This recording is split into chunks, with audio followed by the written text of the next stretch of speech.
All right, let's try again then with Professor Bheki Mngomezulu, a political analyst who joins us live now, looking at that National Working Committee of the ANC's visit to the province of KwaZulu-Natal. Prof, I hope this is a better line. I was asking, just before we got cut off, that do you think, though, that this particular visit, and the president also talking to the eThekwini region, saying to them that he hopes to come back and be able to do door-to-door campaigns with them towards the elections next year, could this help for the ANC to claw back some of the support it has lost in the by-election to the IFP?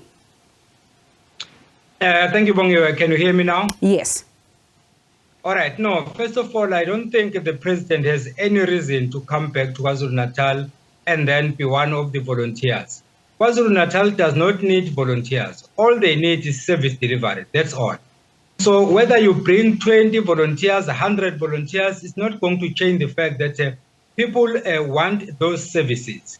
And when talking to some of your colleagues, I made just two simple examples, forgetting, of course, this load shedding, which is a national crisis. I talked about access to water, especially in those communities surrounding Jozini Dam, and then, of course, talking about the cars that are being taken from South Africa, crossing the border over to Mozambique. And I was saying that until you address those issues, you can have 20 door-to-door engagements with the people, but if you don't address those problems, you are not going to achieve the intended result. So for me, I don't think that the priorities, in fact, are in order.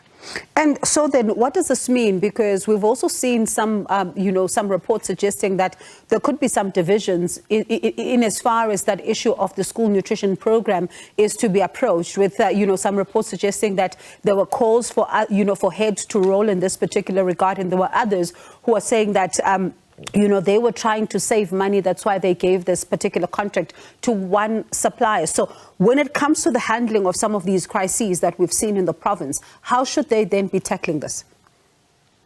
The issue of the nutrition program in KwaZulu-Natal, in fact, is a shame. Let us not mince our words. It's a shame, but then let's understand it in context as well.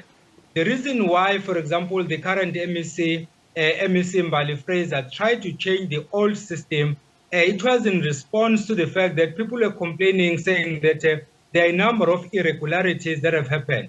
So in her determination, then she wanted to solve that problem. Unfortunately, this has backfired. So it means in principle, Mbali Fraser was right, but the manner of executing that plan, that is where things went wrong. And then right now, she is on the firing line because this project has failed. So my take is, let's first establish what went wrong with the old system, and then have those facts on the table. And then look at the current system. The intention was good, in my view, but then let's look at what made it fail, because it was a dismal failure, and then address those issues. Because at the end of the day, these kids still want access to food.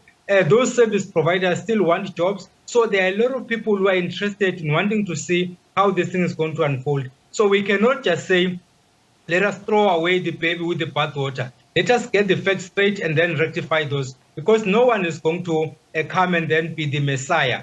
Only people in KwaZulu-Natal can address the situation if they are honest by telling the truth as to what really went wrong, and then rectify that. So then I suppose this visit, then listening to what you're saying, may be significant, but if some of the things that, have been said over the weekend, like, for example, putting the right people in the right places in order to be able to improve service delivery, and some of, the interventions that the ANC is hoping that its own government in the province is able to put in place in order to be able to address some of the issues raised by the people. If there is no action, it will be fruitless. Yeah, if there is no action, it will be fruitless. You can have good policies. If you don't implement those policies, you are as good as not having them in the first place.